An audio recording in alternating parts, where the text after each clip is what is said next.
Eddie Halloran found the receipt at 2:47 a.m. while emptying the kitchen trash. 2 drinks, the Anchor Bar, last Tuesday night.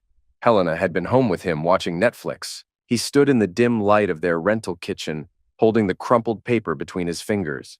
The timestamp glowed. 11:23 p.m.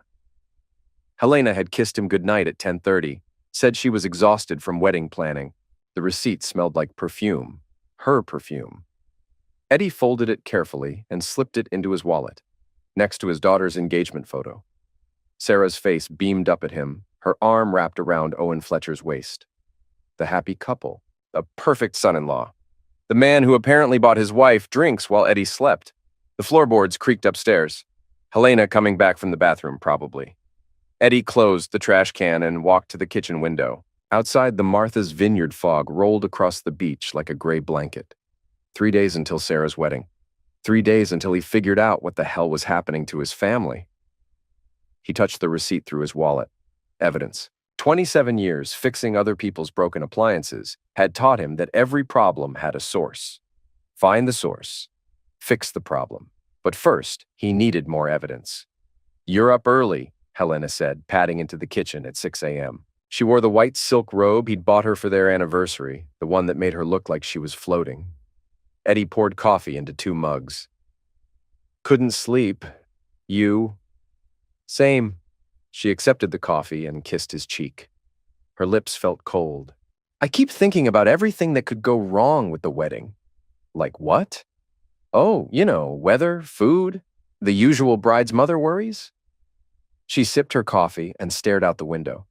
"Did you hear anything last night? Around 11?" Eddie's grip tightened on his mug. "No. Why?" "I thought I heard a car door. Probably nothing." She was testing him, seeing if he knew she'd been out. Eddie smiled and shrugged. "Margaret probably couldn't sleep either. You know how she gets." Helena relaxed visibly. "Right. Your mother does pace when she's anxious." They stood in comfortable silence, drinking coffee and watching the sunrise paint the ocean orange. Like every morning for the past 27 years. Except now Eddie knew his wife was lying to his face. "I should check on Sarah," Helena said. "Make sure she's not having second thoughts." "About the wedding?" "About Owen." Helena set down her mug. "She seemed nervous last night at dinner. More than usual." Eddie nodded. Sarah had picked at her lobster roll, barely speaking while Owen charmed the rest of the family with stories about his new job at the investment firm. Their daughter had always been sensitive, but lately she seemed fragile as glass. "She's just stressed," Eddie said. "Big day coming up. I hope that's all it is." Helena headed for the stairs, then paused. "Eddie, I love you." "You know that, right?" The words hit him like a punch to the stomach. When was the last time she'd said that unprompted? "I love you too."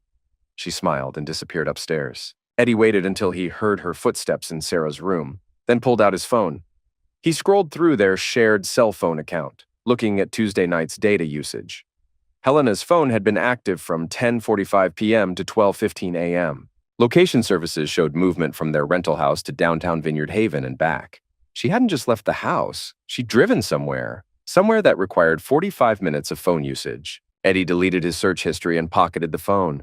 Upstairs, he could hear Helena's voice mixing with Sarah's laughter. Mother and daughter, sharing wedding secrets. The sound made his chest tight with something that felt like grief.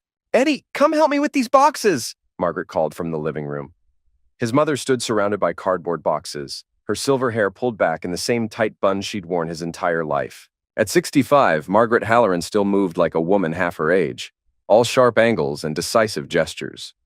"What's all this?" Eddie asked, lifting a heavy box marked Sarah, baby photos. "Wedding decorations. I thought we could use some family pictures for the reception." Margaret pulled out a framed photo of Eddie and Helena's wedding day. "Look how young you were." Eddie stared at the picture. Helena in her vintage dress, him in his rented tux, both of them grinning like they'd won the lottery. 27 years ago, when they were broke and happy and sure they'd figured out forever. "Mom, can I ask you something?" Margaret looked up sharply. "What kind of question?" "The kind that stays between us." She set down the photo and studied his face. Margaret had always been able to read him like a repair manual. Go ahead. If you suspected someone in the family was keeping secrets, what would you do? Depends on the secret. Margaret's voice went flat. Some secrets protect people, others destroy them. What if it was the destroying kind? Margaret walked to the window and gazed out at the beach. When she spoke, her voice was barely above a whisper. Your father kept secrets, Eddie. Thought he was protecting us. Instead, he nearly lost everything we'd built. Eddie had never heard this story. What kind of secrets? The expensive kind. Margaret turned back to him. Gambling debts, business loans he couldn't repay. By the time I found out, we were 3 months from losing the house. How did you handle it? Margaret's smile was sharp as a blade.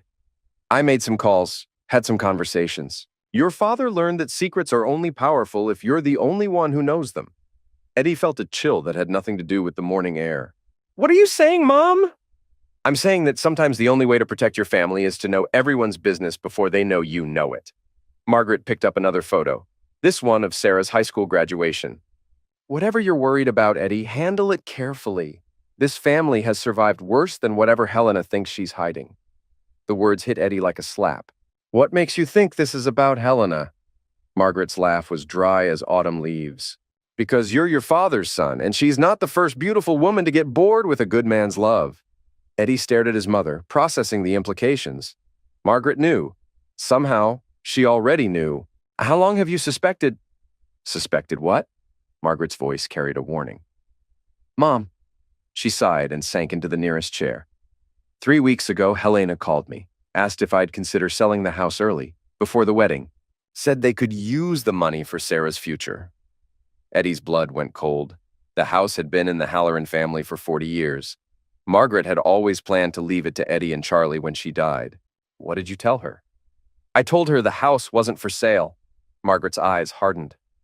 Then I had my friend at the bank run a credit check. Helena's been applying for loans, Eddie. Big ones. Using the house as collateral. The room seemed to tilt. Eddie gripped the back of a chair to steady himself. Without telling me? Without your signature, which means she doesn't have the legal right to do it. Yet, Margaret stood and walked to him. But if something happened to you, or if you signed certain papers, she'd own half of everything. More than half, if she played it right.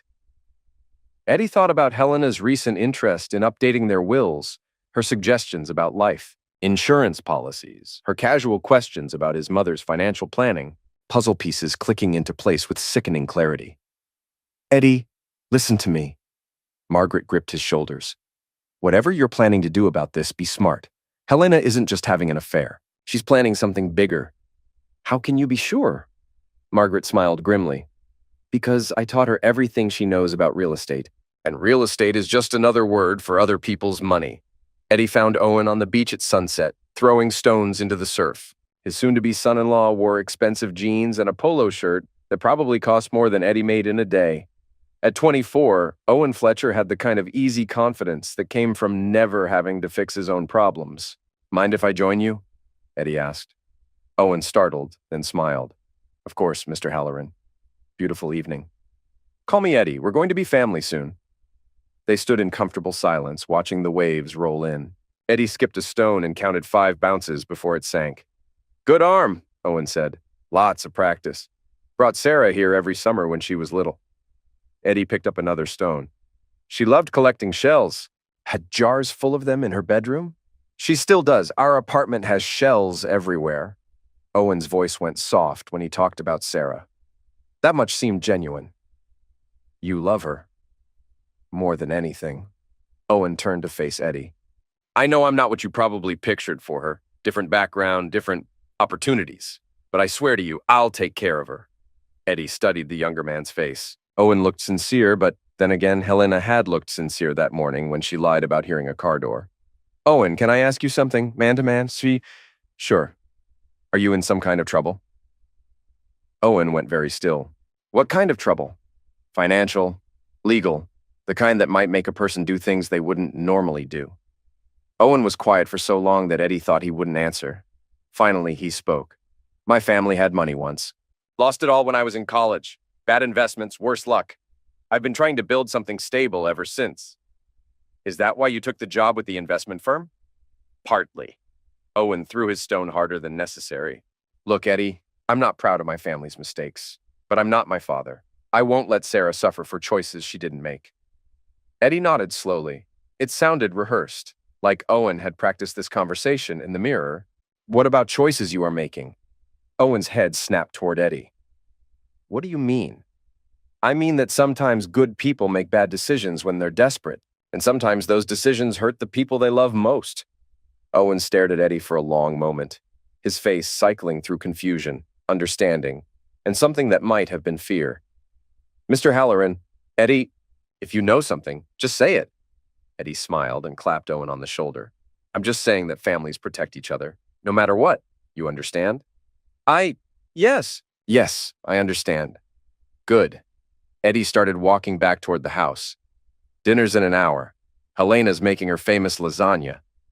Eddie didn't look back, but he could feel Owen watching him until he disappeared over the dunes. At dinner, Eddie observed his family like a scientist studying specimens. Helena laughed too loud at Charlie's jokes.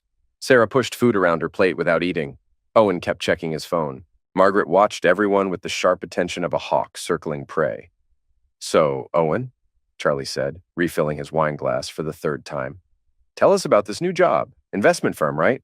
Must be nice working with other people's money. Eddie caught the edge in his brother's voice. Charlie had always resented successful people, especially the ones younger than him. It's challenging work, Owen replied carefully. Lots of responsibility. I bet. What kind of investments do you handle? Charlie, Helena interrupted. Let the boy eat his dinner. It's okay, Owen said.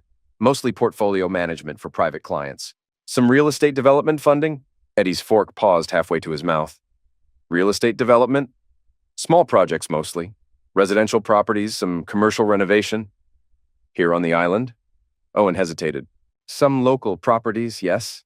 Eddie glanced at Helena, who was studying her plate with sudden intense interest. That's interesting. Helena's in real estate too. Maybe you two could collaborate. Oh, we've discussed it, Helena said quickly. But Owen works with much bigger projects than I do. How big? Margaret asked. Owen set down his fork. Mrs. Halloran? Is this an interrogation? Margaret smiled sweetly. Just curious about my granddaughter's future security. Sarah finally spoke up. Can we please not talk about money at dinner? It makes me nervous. Why would money make you nervous, sweetheart? Eddie asked. Sarah's eyes filled with tears. Because everyone always seems angry when they talk about it. Like it's more important than people. The table went silent.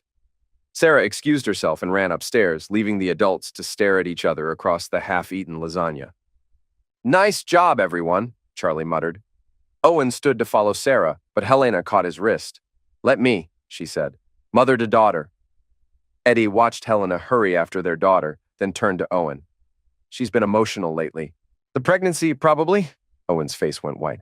The what? Eddie felt something cold settle in his stomach. Sarah's pregnancy. She told us yesterday. Owen looked around the table desperately. I need some air. He stumbled outside, leaving Eddie staring at the empty chair. Charlie whistled low. Well, that was illuminating, Margaret said calmly. Eddie found Owen vomiting in the bushes behind the house. The younger man looked up, wiping his mouth with the back of his hand. Food poisoning? Eddie asked. Owen laughed bitterly. Something like that. Eddie handed him a bottle of water from the outdoor fridge. Want to talk about it? Not really. Sarah's my daughter, Owen. If there's something I should know. Owen drank half the bottle in one gulp, then leaned against the house. The timeline doesn't work, Eddie. What timeline? Sarah says she's 8 weeks pregnant, but we haven't been together like that in over 2 months. Eddie felt the world shift beneath his feet. What are you saying? I'm saying either Sarah's lying about when she got pregnant or... Owen couldn't finish the sentence. Or the baby isn't yours. Owen nodded miserably. She's been distant lately. Secretive. I thought it was wedding stress, but now... Eddie's mind raced through possibilities, all of them ugly. Have you asked her about it? How do you ask the woman you love if she's cheating on you? Eddie almost laughed at the irony. Very carefully. Owen studied Eddie's face. You know something? About Sarah? About what's going on with this family? Eddie was quiet for a long moment, weighing his options. Owen might be part of the problem, but he was also clearly as confused as Eddie was. Owen, I'm going to ask you a direct question, and I need a direct answer. Are you having an affair with my wife? Owen's reaction was immediate and visceral. Jesus Christ, no. Eddie, what the hell?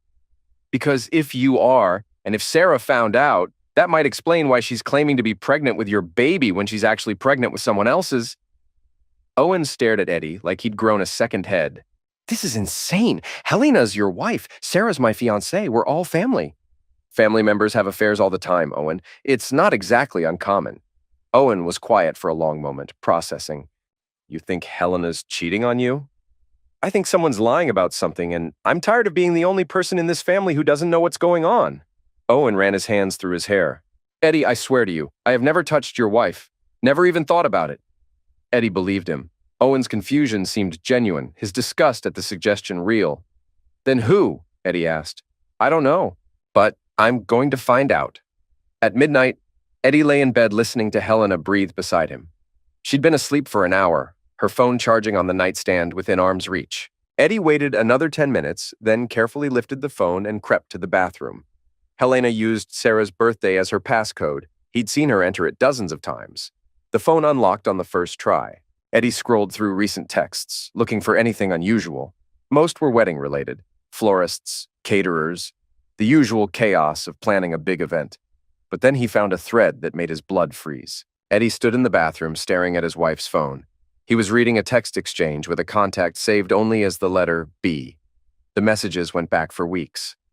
A message from B read, "Hotel room is booked for Tuesday."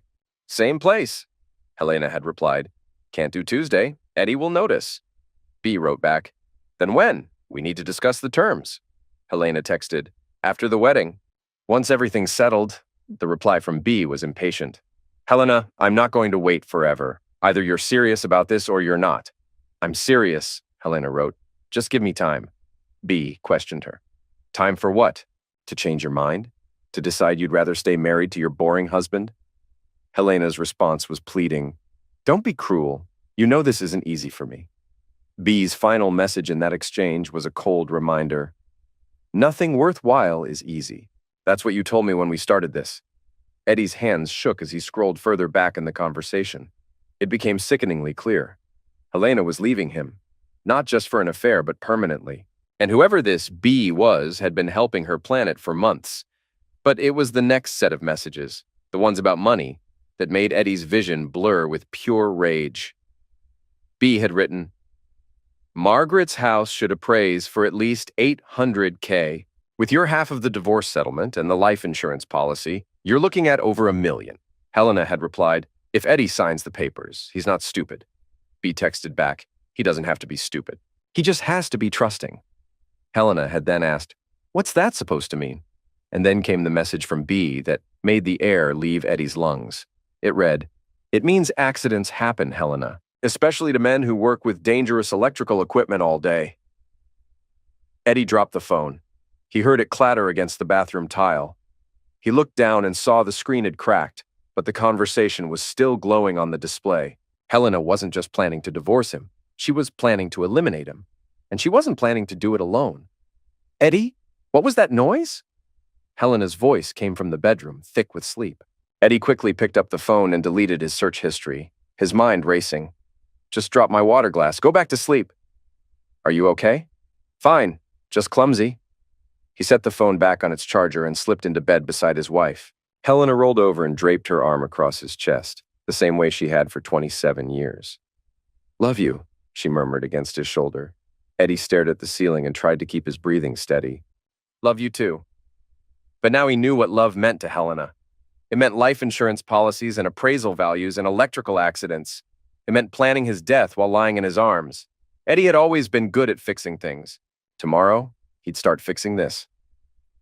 The next morning, Eddie woke before dawn and drove to the island's only 24-hour diner. He needed to think, and he couldn't do it with Helena watching his every move. The diner was nearly empty except for a few fishermen grabbing coffee before heading out to sea. Eddie ordered black coffee and sat in a corner booth, trying to process what he'd learned. Helena was having an affair with someone identified only as B. They were planning his death to collect insurance money and inherit Margaret's house. Sarah was pregnant, but Owen didn't think the baby was his. Margaret knew about Helena's financial scheming, but not the extent of it, and Eddie had less than 48 hours to figure out how to protect his family without destroying it completely. His phone buzzed with a text from an unknown number. Unknown. We need to talk. Meet me at the lighthouse at 8 a.m. Come alone.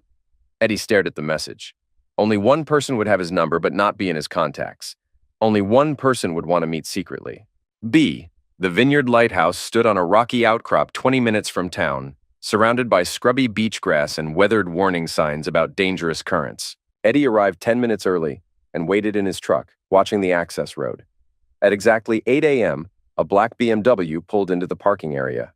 Eddie's stomach dropped as he recognized the driver, Dr. Felix Moran, the family doctor who delivered Sarah 22 years ago. The man Eddie had helped during a blizzard 5 years earlier when Moran's daughter was stranded on the mainland. The man who owed Eddie a favor. Moran approached Eddie's truck, his usually confident demeanor replaced by something that looked like guilt mixed with fear. Eddie. Felix. They stood facing each other in the morning wind, two men who'd known each other for decades, suddenly strangers. I suppose you have questions, Moran said. I have Helena's phone. Moran closed his eyes. How much did you see? Enough. Moran walked to the edge of the cliff and stared out at the ocean. Eddie followed, keeping distance between them. How long? Eddie asked. 6 months. Maybe 7. Why? Moran laughed bitterly. Have you looked at your wife lately, Eddie? Really looked at her? She's 42 years old and still turns heads when she walks into a room. That's not an answer. My marriage has been dead for years. Margaret and I sleep in separate bedrooms, eat separate meals, live separate lives. Helena was... Moran paused. She was paying attention to me, asking about my work, my interests, making me feel like I mattered. Eddie felt sick. So you decided to help her eliminate me? Moran spun around. What? No, Eddie, you've got it wrong. I saw the messages, Felix. Electrical accidents, life insurance. You were planning my death. Jesus, no. Moran ran his hands through his gray hair. Helena suggested it once when she was angry. I told her she was crazy, that I'd never hurt you. That's when she said maybe she didn't need my help with that part. Eddie's blood chilled. What did she mean? I don't know. I thought she was just venting frustration. Moran's face went pale. Eddie, you don't think she'd actually... I think my wife is capable of things I never imagined. Eddie pulled out his phone. I'm calling the police. Wait. Moran grabbed Eddie's wrist. There's something else you need to know. What? Sarah's pregnancy. I ran the tests last week. Eddie's finger hovered over the call button. And the baby isn't Owen's. The conception date is wrong by at least 6 weeks. Whose is it? Moran was quiet for so long that Eddie thought he wouldn't answer. When he finally spoke, his voice was barely audible over the wind. I think it might be mine. Eddie drove back to the rental house in a daze, Moran's confession echoing in his head. Sarah was pregnant with Dr. Moran's baby. Helena was planning Eddie's death. Owen was an unwitting pawn in a game he didn't understand, and tomorrow was the wedding. Eddie parked in the driveway and sat in his truck trying to formulate a plan. He could call the police, but what would he tell them? That his wife was having an affair and had made vague threats? That his daughter was pregnant by their family doctor? That his son-in-law-to-be was somehow involved in financial fraud? He had suspicions and partial evidence, but nothing concrete enough to stop a wedding or destroy 3 people's lives. Unless he could find more evidence. Eddie walked into the house and found Margaret in the kitchen, making coffee with the focused intensity she brought to all domestic tasks. You're up early, she said without turning around. Couldn't sleep. You? Same. Margaret filled 2 mugs and handed one to Eddie. We need to talk. Eddie followed his mother to the living room where she'd arranged the wedding photos in neat stacks on the coffee table. Margaret sat in her usual chair and gestured for Eddie to take the couch. I know about Felix, she said without preamble. Eddie nearly dropped his coffee. What do you know? I know he's been seeing Helena. I know about their little financial schemes. And I know you've been investigating. Eddie stared at his mother. How long have you known? Longer than you have. Margaret's voice was crisp and businesslike. I hired a private investigator 3 weeks ago. You what? Margaret reached into her purse and pulled out a manila folder. Photographs, bank records, hotel receipts, phone logs. Everything you need to know about what your wife has been doing behind your back. Eddie opened the folder with trembling hands. The first photograph showed Helena and Dr. Moran entering a hotel room. The timestamp was from 2 weeks ago. The second photograph made Eddie's stomach lurch. Helena and Moran weren't alone. A third person stood with them in the hotel corridor, face partially obscured by shadow, but unmistakably familiar. Owen. I don't understand, Eddie said. Owen's been helping them, Margaret explained.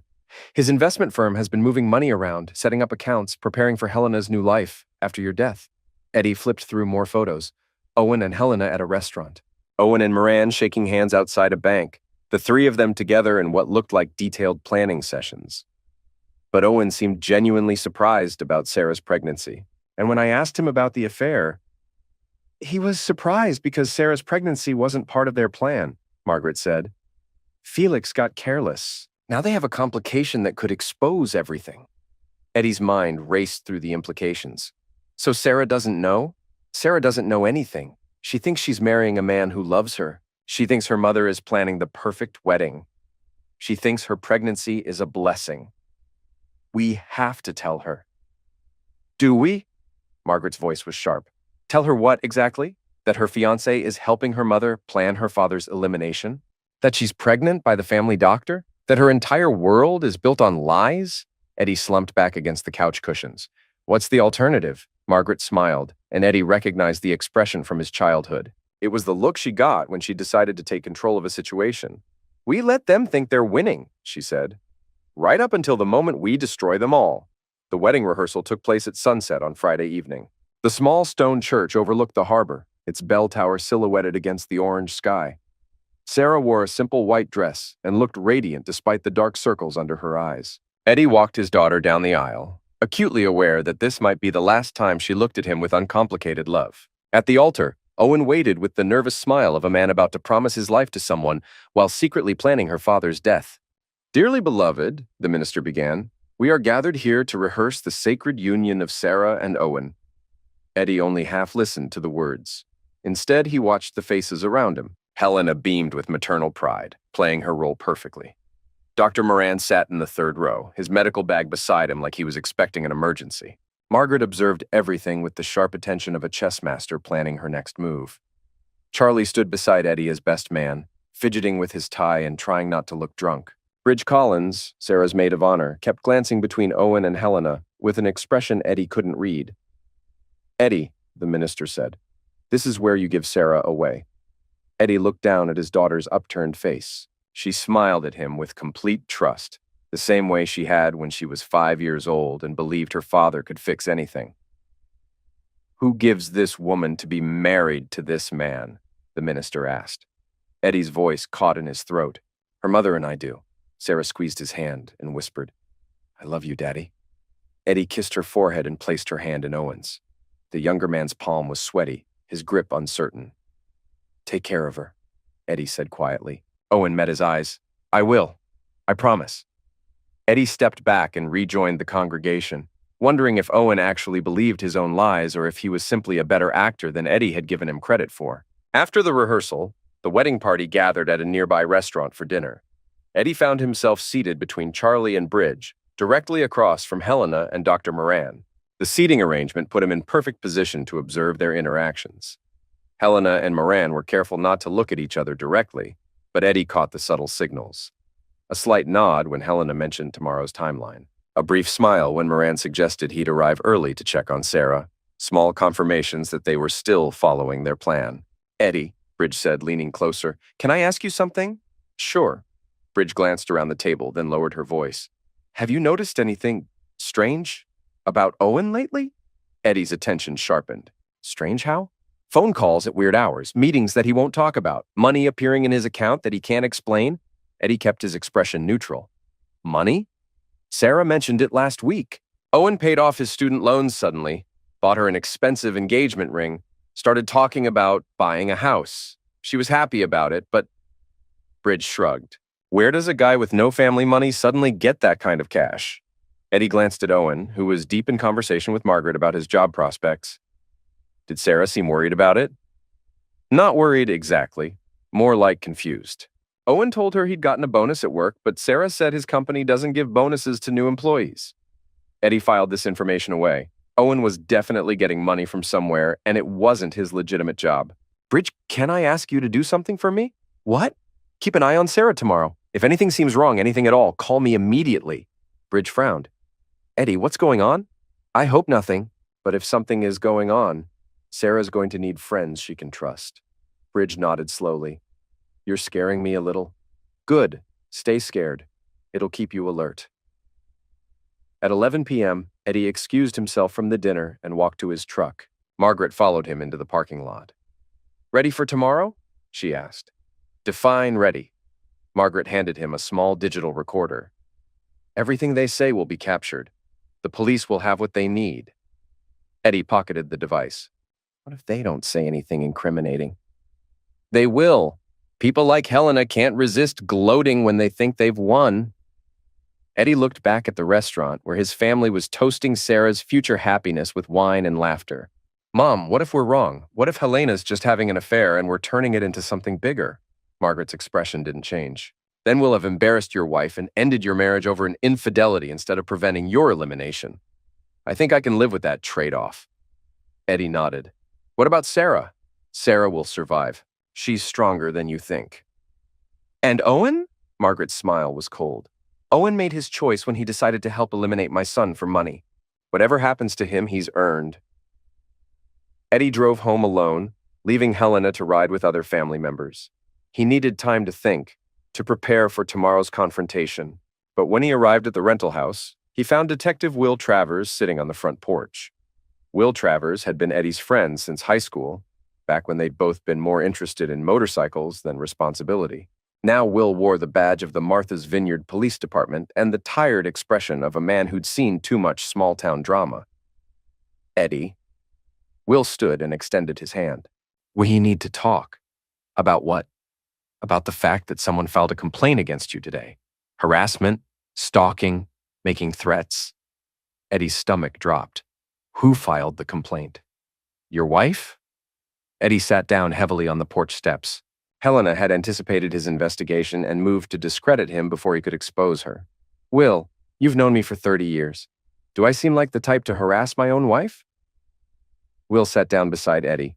No, you don't. Which is why I'm here instead of sending a patrol car. Helena claims you've been following her, going through her personal belongings, making accusations about an affair. She's right about the accusations. Will raised an eyebrow. You think Helena's cheating? I know she's cheating, with Dr. Moran. Felix Moran? The guy who delivered your daughter? Eddie pulled out his phone and showed Will one of Margaret's photographs. Will studied the image of Helena and Moran entering the hotel room. Well, crap, Will said quietly. It gets worse. Eddie explained about the text messages, the financial schemes, the life insurance policies. Will listened without interrupting, his expression growing grimmer with each detail. Eddie, these are serious accusations. If you're right about the elimination plot, I'm right. Then we need to handle this carefully. Helena's complaint gives her legal cover. If we move too fast, she can claim you're harassing her out of jealousy. Eddie felt trapped. So what do? We wait for tomorrow. If Helena and Moran are planning something, they'll have to act during the wedding or soon after. That's when we'll have them. Will stood to leave, then paused. Eddie, I have to ask, are you sure about all this? Because if you're wrong, you're about to destroy your family over suspicions and photographs. Eddie met his friend's eyes. Will, I've been married to Helena for 27 years. I know when she's lying to me. And she's been lying about everything. Will nodded slowly. Okay, I'll have units nearby tomorrow just in case, but Eddie, promise me something. What? Don't do anything stupid. Let us handle the legal stuff. You focus on protecting Sarah. After Will left, Eddie sat alone on the porch, listening to the ocean and trying to prepare himself for what tomorrow would bring. The wedding was in 18 hours. In 18 hours, he'd either save his family or watch it explode into pieces. At midnight, Helena's car pulled into the driveway.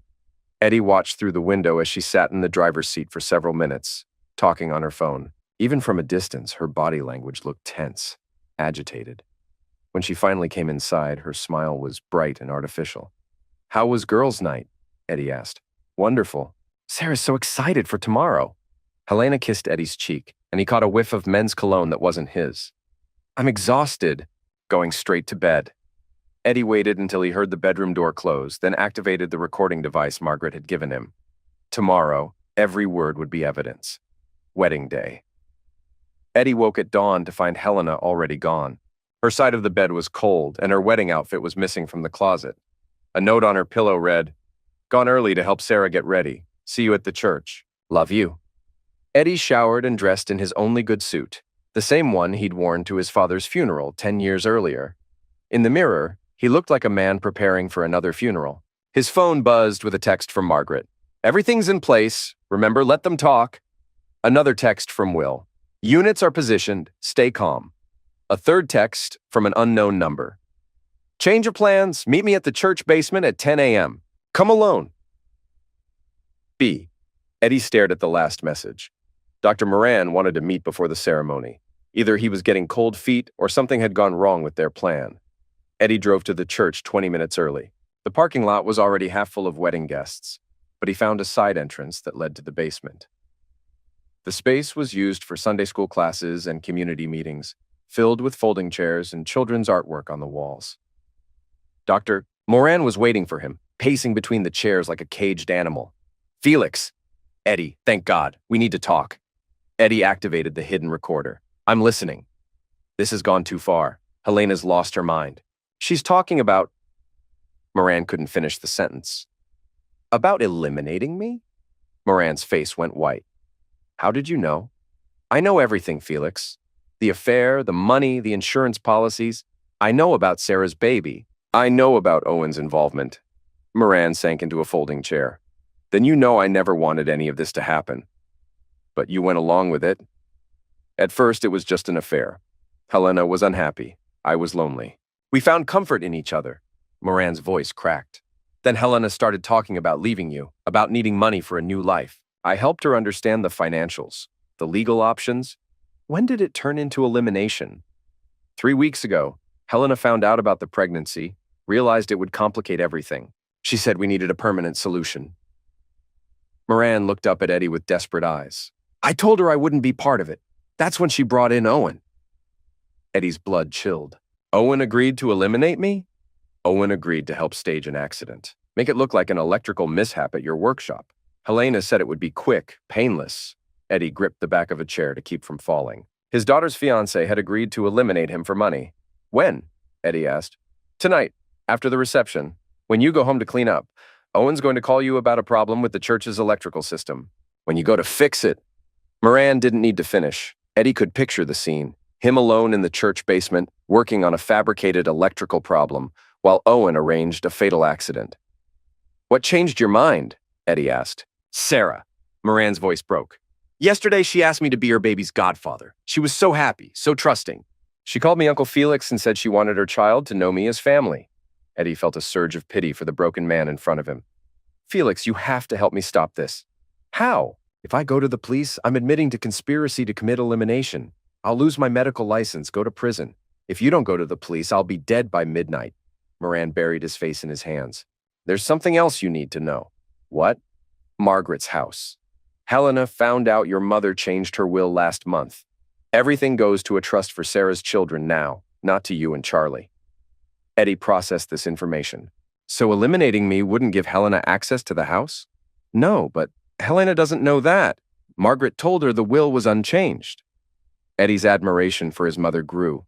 Margaret had been playing chess while everyone else was playing checkers. "Felix, here's what's going to happen. You're going to walk upstairs and perform your role in Sarah's wedding. You're going to smile and dance and act like everything's normal. And then? And then, you're going to let Helena and Owen dig their own graves." The wedding ceremony began at 11 a.m. under threatening gray clouds. Eddie walked Sarah down the aisle for the second time in 2 days, but now every step felt like a countdown to disaster.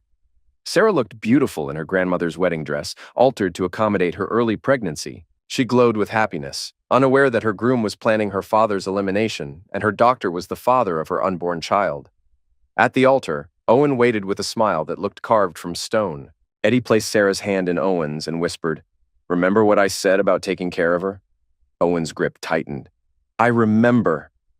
Eddie stepped back and caught Margaret's eye. She nodded slightly, confirming that recording devices were active and positioned throughout the church. "Dearly beloved," the minister began, "we are gathered here today to witness the union of Sarah and Owen in holy matrimony." Eddie barely heard the words. He was watching Helena, who stood in the front row wearing a navy dress and a smile that didn't reach her eyes. Every few minutes, she glanced at her phone, checking messages. Dr. Moran sat 3 rows back, sweating despite the cool morning air. Charlie fidgeted beside Eddie, clearly hungover but trying to look respectable. Bridge Collins stood beside Sarah as maid of honor, her eyes red from crying. She'd been Sarah's best friend since childhood, and Eddie wondered if she suspected the truth about Owen.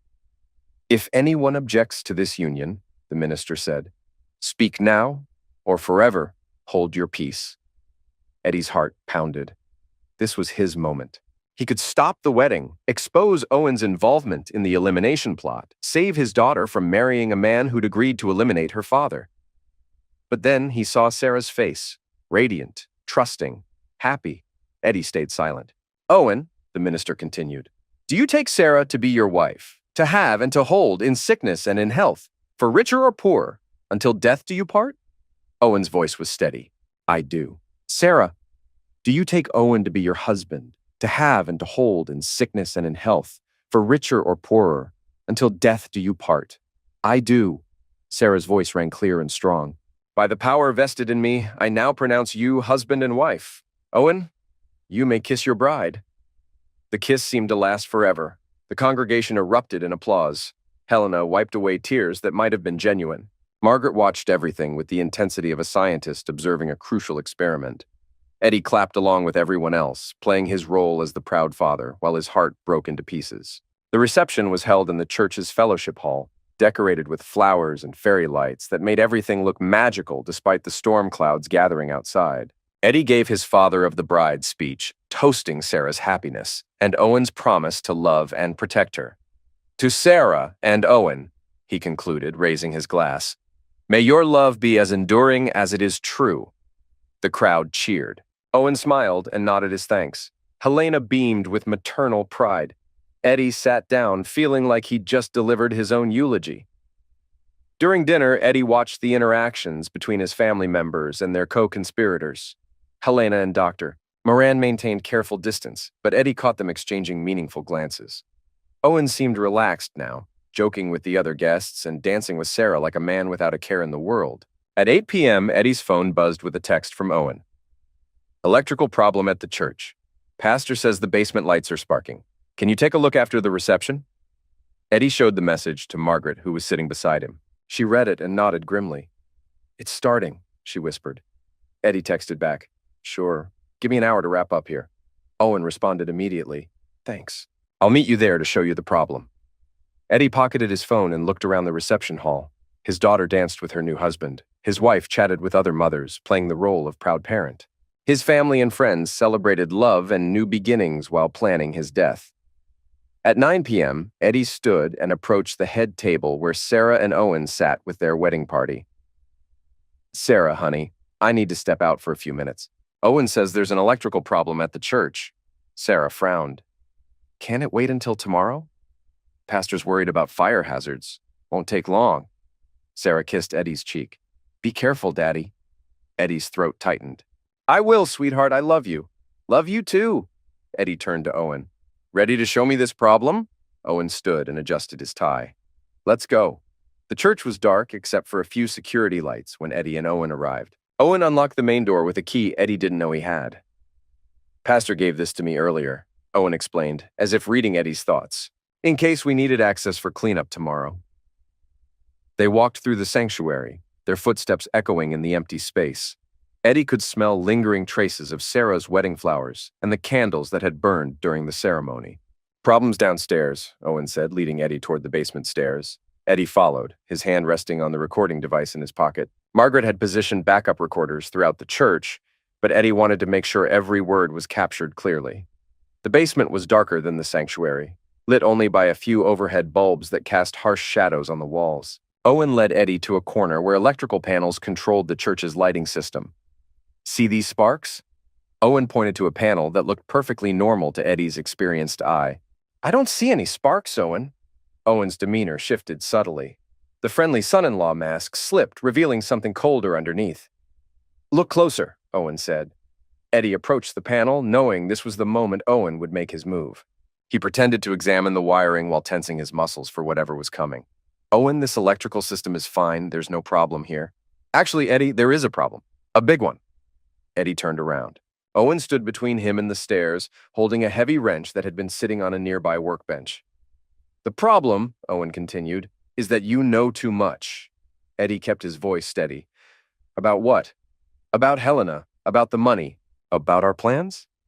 Our plans? Owen smiled, and Eddie saw the calculated predator that had been hiding behind the charming exterior. You really thought I loved Sarah? That I wanted to marry a working-class girl with no prospects?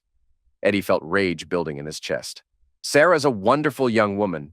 Sarah's a means to an end, just like Helena, just like you. What end is that, Owen? Financial security. Your wife has access to family money through Margaret's will. Your life insurance policy is worth $500,000. Add it all up and we're looking at over $1.5 million. Eddie pulled out his phone. I'm calling the police. Owen raised the wrench. I don't think so. Owen, think about what you're doing. This is elimination. You'll spend the rest of your life in prison, only if I get caught. And who's going to catch me? You'll be dead from an electrical accident. Helena will be devastated widow. I'll be the grieving son-in-law who tried to save you but arrived too late. Eddie backed toward the far wall, buying time. What about Sarah? She loves you. Sarah will get over it. Rich widows always do. She's pregnant. Owen's expression darkened. Yeah, I heard about that. Funny thing is, we haven't been intimate in months. So either Sarah's lying about the timing or she's been cheating on me. Eddie's mind raced.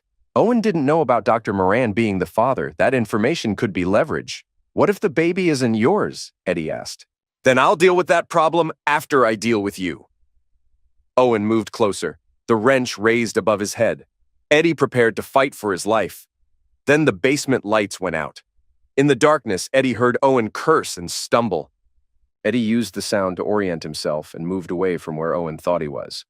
Eddie, where are you? Owen's voice carried a note of panic. Eddie stayed silent, using his knowledge of the basement layout to navigate in the dark. He'd been in this church dozens of times for Sarah's Sunday school programs and community events. The emergency lighting kicked in, casting a dim red glow throughout the basement. Eddie could see Owen near the electrical panel, wrench in hand, looking around frantically. This doesn't change anything, Eddie. You're still going to die tonight. Eddie's phone buzzed with a text. He glanced at the screen and saw a message from Helena. Is it done? Owen apparently received the same message because he pulled out his own phone and typed a response. What are you telling my wife? Eddie asked. Owen looked up from his phone. That her husband had a tragic accident while trying to help at the church. Very sad, very believable. Except I'm not dead. Yet. Owen lunged forward with the wrench. Eddie dodged and grabbed a folding chair, using it to block Owen's swing. The wrench connected with the metal chair, sending vibrations up both men's arms. They circled each other in the dim red light, two men fighting for their lives in a church basement. You know what's funny? Owen said, breathing hard. Sarah actually thinks you're a good father. She talks about you constantly. How you fixed her bicycle when she was 6. How you taught her to drive. How you walked her down the aisle today. Eddie felt tears burning his eyes. She's a good daughter. She's naive, just like you. Neither of you saw this coming. Owen swung the wrench again. Eddie caught his wrist and they grappled, stumbling between the folding chairs and church supplies stored in the basement. Eddie was 20 years older than Owen, but he was stronger from decades of physical labor. He managed to twist the wrench out of Owen's grip and throw it across the room. Owen pulled a knife from his jacket pocket. You came prepared, Eddie gasped. I always come prepared. Owen slashed at Eddie, who jumped back and felt the blade slice through his suit jacket. They were both breathing hard now, sweat mixing with the dust and fear in the basement air. Why? Eddie asked. Why do all this? You could have just married Sarah and been part of the family. Because being part of your family isn't enough. I need to own it, control it. Helena understands that. Helena's using you, Owen. After I'm dead, what makes you think she'll still need you? Owen's smile faltered slightly. She loves me. Helena loves money. You're just her latest tool for getting it. Eddie could see doubt creeping into Owen's expression. Good. Doubt made people careless.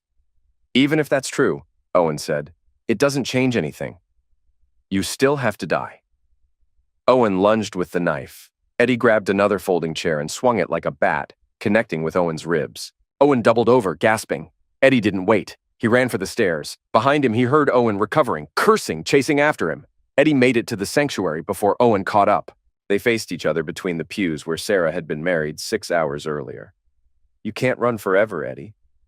I don't need to run forever. I just need to run long enough. Eddie's phone rang. The caller ID showed Margaret's number.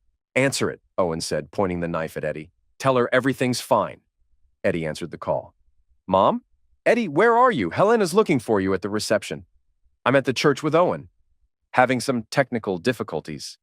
Margaret's voice sharpened. What kind of difficulties? Eddie looked at Owen, who was listening to every word. The kind that require police attention. I'm calling Will. Good idea. Eddie hung up. Owen's face had gone pale. How much did she hear? Enough. Owen ran toward the church's front door. Eddie followed, not wanting to let him escape and potentially hurt Sarah or other family members. Outside, rain was falling steadily. Owen's car was parked next to Eddie's truck. Owen reached his car first and tried to start it, but the engine wouldn't turn over. Eddie smiled grimly. Margaret had been thorough in her preparations. Owen got out of the car and faced Eddie in the rain. You think you've won? I think you've lost. Police sirens wailed in the distance, growing closer. Owen still held the knife, but his hand was shaking. Helena will never forgive you for this. Helena will never forgive herself for choosing you. The first police car pulled into the church parking lot, followed immediately by 2 more. Detective Will Travers got out of the lead car, his weapon drawn. Owen Fletcher, drop the knife and put your hands where I can see them. Owen looked around wildly, realizing he was surrounded. The knife fell from his fingers and clattered on the wet pavement. You're under arrest for conspiracy to commit elimination and attempted elimination, Will said, approaching carefully. As Owen was handcuffed and placed in the police car, he looked at Eddie one last time. This isn't over. Helena won't let it be over. Eddie wiped rain from his face and walked toward Will. We need to get to the reception. Helena doesn't know what's happened yet. What about Dr. Moran? He's probably at the reception too, playing his role? Will nodded. Let's go collect your wife and her boyfriend. The reception was still in full swing when Eddie and Detective Travers arrived. Sarah danced with Charlie while Helena chatted with other parents at a corner table. Dr. Moran stood near the bar, nursing a drink and checking his phone repeatedly. Eddie scanned the room, looking for the best way to handle the situation without traumatizing Sarah more than necessary. Where's Owen? Helena asked, approaching Eddie with a bright smile. I haven't seen him in over an hour. Owen's been arrested, Eddie said quietly. Helena's smile froze. What? For conspiracy to commit elimination. My elimination, specifically. Helena looked around frantically as if searching for an escape route. Eddie, I don't know what you're talking about. I have recordings, Helena, photographs, bank records, text messages. I know about you and Felix. I know about the insurance policies. I know about the plan to eliminate me. Helena's face cycled through several emotions. Shock, denial, anger, and finally, resignation. How long have you known? She asked. Long enough, Doctor. Moran appeared beside them, his face ashen. Helena, we need to leave. Now. Too late for that, Felix, Will said, showing his badge. You're both under arrest. For what? Helena demanded. Conspiracy to commit elimination, fraud, insurance fraud. Adultery isn't illegal, but the rest of it will put you away for 20 years. The conversation was drawing attention from other reception guests. Sarah stopped dancing and walked over, her wedding dress rustling. Daddy, what's happening? Where's Owen? Eddie's heart broke as he looked at his daughter's confused, frightened face. Sarah, honey, we need to talk. Where's my husband? Eddie glanced at Will, who nodded grimly. Owen's been arrested, sweetheart. Arrested? For what? Eddie took Sarah's hands in his. They were cold and trembling. For planning to hurt me, for lying to you about who he really is. Sarah stared at her father, then at her mother, then at Dr. Moran. The pieces were starting to come together in her mind, and Eddie could see the moment she understood. The baby, she whispered. Owen said the timing was wrong. Dr. Moran stepped forward. Sarah, I can explain. You're the father. Sarah's voice was barely audible. You're the father of my baby. The reception hall had gone completely quiet. Every guest, every family member, every friend was watching the Halloran family implode in real time. Sarah looked at her mother. How long, Sarah, please, how long have you been sleeping with Dr. Moran while planning to eliminate my father? Helena couldn't answer. She just stood there in her navy dress, exposed and defeated. Sarah turned to Eddie. Did you know? When you walked me down the aisle, did you know Owen was going to try to eliminate you? Eddie nodded. I suspected. Why didn't you stop the wedding? Eddie's voice cracked. Because I wanted you to have one perfect day. One day where you felt loved and safe and happy. Sarah started crying then, deep sobs that shook her entire body. Bridge Collins rushed over and put her arms around her best friend. Get her out of here, Eddie told Bridge. Take her somewhere safe. As Bridge led Sarah away, Helena made one last desperate play. Eddie, please, we can work this out. As a family. Eddie looked at his wife of 27 years. The woman who'd borne his daughter, shared his bed, planned his death. We're not a family anymore, Helena. We're just strangers who used to live in the same house. Will handcuffed Helena and Dr. Moran. As they were led away, Margaret appeared at Eddie's side. It's over, she said quietly. Eddie watched his wife disappear into the police car, then looked around the empty reception hall. Flowers still decorated the tables. Sarah's wedding cake sat untouched. The DJ played music to an empty dance floor. No, Eddie said, it's just beginning. 3 months later, Eddie sat in the courthouse hallway, waiting for the final sentencing hearing. Helena had pled guilty to conspiracy and fraud charges in exchange for a reduced sentence. Dr. Moran was facing medical license revocation and 5 years in prison. Owen had received 15 years for attempted elimination and conspiracy. Sarah sat beside Eddie, her pregnancy now visible beneath her black dress. She'd moved back home after Owen's arrest, filing for annulment and trying to rebuild her life. Are you sure you want to be here for this? Eddie asked. Sarah nodded. I need to hear her say it. I need to understand why. The courtroom doors opened and they were called inside. Helena sat at the defendant's table, looking older and smaller than Eddie remembered. She'd lost weight in jail, and her hair had gone gray at the roots. The judge read the charges and sentences methodically. Helena would serve 8 years for conspiracy to commit elimination and insurance fraud. Dr. Moran received 6 years and permanent loss of his medical license. Owen's sentence stood at 15 years with possibility of parole in 10. Mrs. Halloran, the judge said, do you have anything to say before sentencing is finalized? Helena stood slowly and turned toward Eddie and Sarah. I want to say that I'm sorry. Not because I got caught, but because I lost sight of what was important. She looked directly at Sarah. I thought money would solve our problems. I thought starting over with someone new would make me happy. I was wrong about everything except one thing. What's that? Sarah asked. I was wrong to think I could improve on the family I already had. Helena sat down.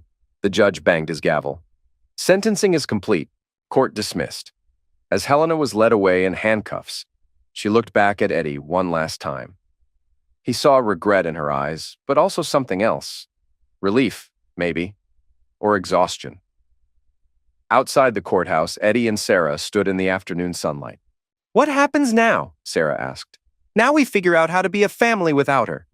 Sarah placed her hand on her growing belly. What about the baby? Eddie looked at his daughter, seeing Helena's beauty and his own determination in her face. The baby will be loved. That's all that matters. They walked to Eddie's truck together. As they drove home, Sarah was quiet for a long time. Daddy? Yeah? Do you think she ever really loved us? Eddie considered the question carefully. I think she loved us as much as she was capable of loving anyone. It just wasn't enough. Sarah nodded and stared out the window at the passing landscape. I hope I'm better at it than she was. You will be. That evening, Eddie sat on his porch watching the sunset. Margaret joined him with 2 cups of coffee. Any regrets? She asked. Eddie thought about Helena in her jail cell, Owen in his, Dr. Moran facing the ruin of his career. He thought about Sarah trying to rebuild her life as a single mother. He thought about the 27 years of marriage that had ended in betrayal and conspiracy. About stopping them? No. About Helena? Eddie sipped his coffee and watched the sun disappear behind the trees. I regret that she felt like she had to choose between loving us and having what she wanted. I regret that we weren't enough for her. Margaret patted his shoulder. Some people aren't built for contentment, Eddie. They're always looking for something better, something more. Helena was one of those people. What about me? What am I built for? Margaret smiled. You're built for fixing things, and right now, Sarah needs fixing more than any appliance you've ever worked on. Eddie nodded. Inside the house, he could hear Sarah moving around the kitchen, preparing dinner for the three of them. The sound was comforting, normal, hopeful. Think she'll be okay? She's a Halloran, Margaret said. We're tougher than we look. As if summoned by their conversation, Sarah appeared in the doorway. Dinner's ready. Eddie stood and followed his mother and daughter inside. The kitchen table was set for 3, not 4. Sarah had made pot roast, Eddie's favorite. They sat down together and said grace, thanking God for family, for survival, for second chances. After dinner, Eddie helped Sarah with the dishes while Margaret watched the news. Daddy, Sarah said quietly, there's something I need to tell you. Eddie's stomach tightened. What is it? I've been thinking about the baby, about what to name it. Oh. If it's a girl, I want to name her Margaret. After Grandma. Eddie smiled. She'd like that. And if it's a boy. Sarah paused, looking nervous. I want to name him Edward, after you. Eddie felt tears burning his eyes. Sarah, you don't have to. Yes, I do. You saved us, Daddy. You saved me from marrying someone who would have destroyed our family. You saved yourself from people who wanted to eliminate you. You saved all of us. Eddie hugged his daughter, feeling her growing belly pressed against him. Inside, his grandchild moved and kicked, already fighting for space in the world. We saved each other, he said. Outside, night fell over Martha's vineyard. The ocean continued its eternal rhythm against the shore. In houses across the island, families gathered for dinner, shared their days, made plans for tomorrow. In one of those houses, 3 generations of Hallorans sat together in the living room. Margaret knitted baby clothes. Sarah read pregnancy books. Eddie repaired a broken lamp that had been sitting in the closet for months. They were learning how to be a family again. It was different now, smaller and more careful, but it was real in a way it hadn't been for years. At 10 o'clock, Sarah kissed Eddie goodnight and went upstairs to her old bedroom. Margaret followed soon after, leaving Eddie alone with his thoughts and his repairs. He finished fixing the lamp and plugged it in. Light filled the corner of the room that had been dark for months. Eddie smiled and unplugged it again. He'd fixed another broken thing. Tomorrow, he'd fix something else. The day after that, something else again. It's what he did. It's who he was. Eddie Halloran, the fixer, the protector, the man who'd saved his family from the people who claimed to love them. He turned off the living room lights and headed upstairs. In her bedroom, Sarah was already asleep, one hand resting on her belly. In the master bedroom that used to belong to Eddie and Helena, Margaret snored softly. Eddie went to his own room, the guest room that had become his sanctuary, and lay down on the narrow bed. Through the window, he could see the lighthouse in the distance, its beam sweeping across the dark water in regular intervals, warning ships away from dangerous shores, guiding them home to safety, just like he'd done for his family. Eddie closed his eyes and slept dreamlessly for the first time in months.